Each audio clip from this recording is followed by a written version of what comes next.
여러분 반갑습니다. 여러분의 멘탈 전도사 토마스입니다. 이제 저녁 시간이 다가왔네요. 한번 살펴보도록 하겠습니다. 오늘 장이 그렇게 썩 좋지 않았죠. 많이 안 좋아가지고 많은 분들이 좀 가슴이 좀 시릴 겁니다. 가슴도 시리고 오늘 또 26일이라서 웬만한 기업들 배당 기준일인데 오히려 주가가 빠지네요. 원래 주가가 올라야 하는 게 어떻게 보면 통상적으로 맞는 건데 오히려 주가가 좀 빠지는 어처구니 없는 그런 모습을 좀 보여왔습니다. 일단은 상황이 이렇다는 겁니다. 참고하시고 내일 또 한번 기약해야 하지 않나 하는 생각이 드네요. 참 힘듭니다. 힘들어. 주식 투자한다는 게 이렇게 힘들 줄은 상상도 못했다. 지금 보니까 그 밸류업도 소용이 없다는 식이 있어요. PBR 1배 미만의 상장사들이 상당히 많답니다. PBR 1배 미만이 많더라. 코리아 디스카운트 해소를 위해서 밸류업 정책에도 이 주가가 청산가치도 못 미치는 상장사들이 이 절반을 넘어섰답니다. 넘어서서 많다는 거죠. 올해 상반기 2년여 만에 주가 손자산 비율 PBR 1배까지 도달하기도 했지만은 하반기에는 줄악재로죠. 줄악재로 오히려 연초보다 저평가 상장사 비중이 늘어났다. 그런 이야기도 합니다. 그래서 한국거래소 따르니까 이날 PBR 집계가 가능한 유가증권 그리고 코스닥 상장사 2,450곳 중에 PBR 1배를 밑도는 기업은 1,363곳이죠. 전체에서 차지하는 비중이 55.63%고요. 올해 초에 44.28%와 비교를 해보니까 비중이 확대가 됐습니다. 이중 PBR이 0.5배에 미치지 못하는 기업 비중도 연초 17.5에서 이날 기준 25.06%로 크게 높아졌다는 거죠. 특히 코스피 시장에서 기업 10곳 중 7곳이 PBR 1배를 좀 밑돌았습니다. 올해 초 전체 코스피 상장사의 64.42%가 PBR 1배 미만이네요. 하지만 이날 기준으로 70.62% 수준까지 좀 늘어났습니다. 코스닥에서 그 변화가 더 두드러진 것 같습니다. PBR 1배 미만은 올해 초 34.03%에서 48.23%로 14% 정도 급증을 했고, 이 정배 코리아 디스카운트 해소를 위한 밸류업 정책에도 이 저평가된 상장사가 오히려 들었다. 그런 이야기가 있고요.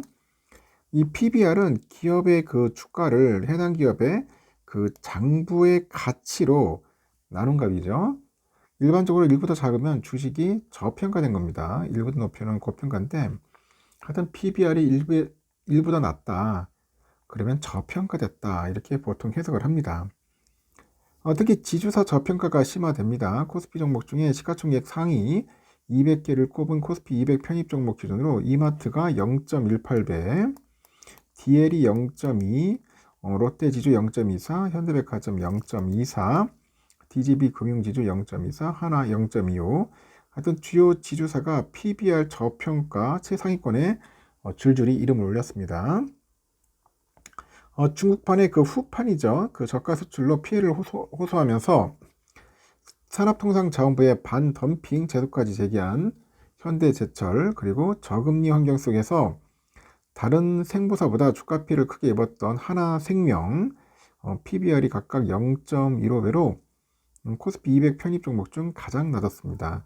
그 외에 유동성 위기설이 불거졌던 롯데케미컬 0.16배, 롯데쇼핑 0.17, 최근에 소비 불황을 겪고 있는 현대백화점 0.24배 등이 PBR 저평가 상위 10개 종류에 올라 있는 거죠. 특정 업종이나 종목 이슈보다 삼성전자의 그 실적의 부진, 그리고 트럼프 대통령 당선, 국내 정치 불확실성, 고환율, 하여튼 이런 국내 증시 전체가 불안한 상황을 이어가고 있다는 게 밸류업의 발목을 잡고 있다는 지적이죠. 지난 24일에 코스피 PBR은 0.85배에 불과했습니다. 코로나로 인해서 역사적 최저치를 찍은 지난 2020년 0.63배 이후로 가장 낮은 수준이죠. 코스닥 PBR 역시 올해 상반기 2배 내외를 횡보하다가 하반기에는 하락하는 흐름으로 지난 24일 기준 1.52배를 기록을 합니다. 증권가에서 내년에는 PBR이 올해보다 나아질 거로 보고 앞서서 그 한투증권에서 25년 경기 전망에 대해서 상저하고를 예상하죠. 이에 따라서 상장사들의 PBR은 개선 이력이 존재해가지고 장기적인 관점에서 현 밸류에이션 레벨은 낮지만은 투자 매력도는 양호하다 이렇게 평가를 합니다. 하여튼 PBR이 상당히 낮다 그렇게 보시면 되고 올해 또 전기차 캐즘이 심각하죠. 중국 업체의 저가 물량 공세로 극심한 수익률 부진을 보이고 있는 우리 2차전지 ETF의 순자산이 1년 사이에 30% 가까이 급락을 했습니다. 지난달 트럼프 당선 이후로 관세 부과 우려까지 커지다 보니 시장 불안이 가중된다.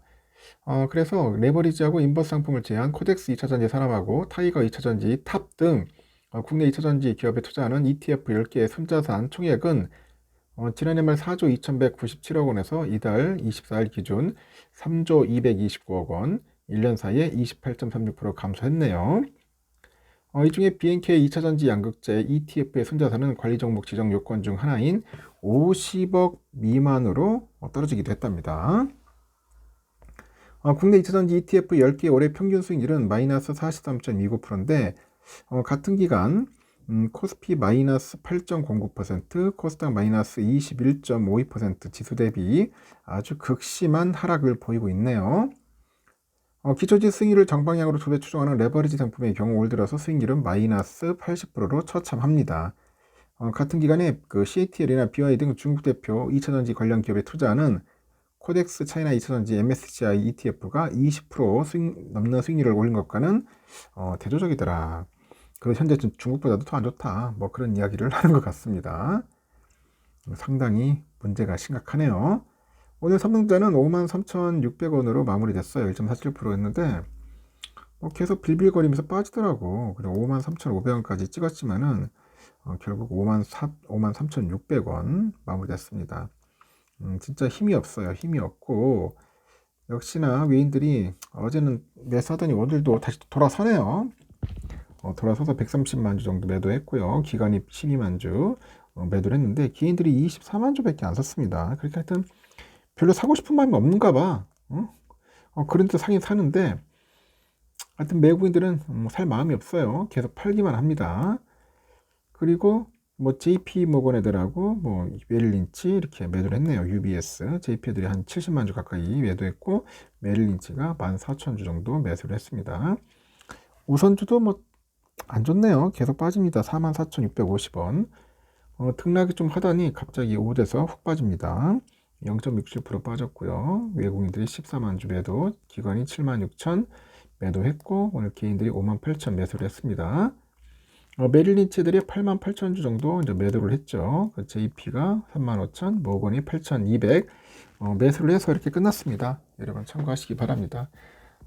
하여튼 오늘 매수하신 분들은 내년 한 4월 정도에 배당이 나올 겁니다. 그때 받아가지고 소고기 사드시고 아니면은 또 재투자하셔서 수량을 늘려나가기 바랍니다. 여기까지 하겠습니다. 고생하셨고요. 마지막 방송 때 뵐게요.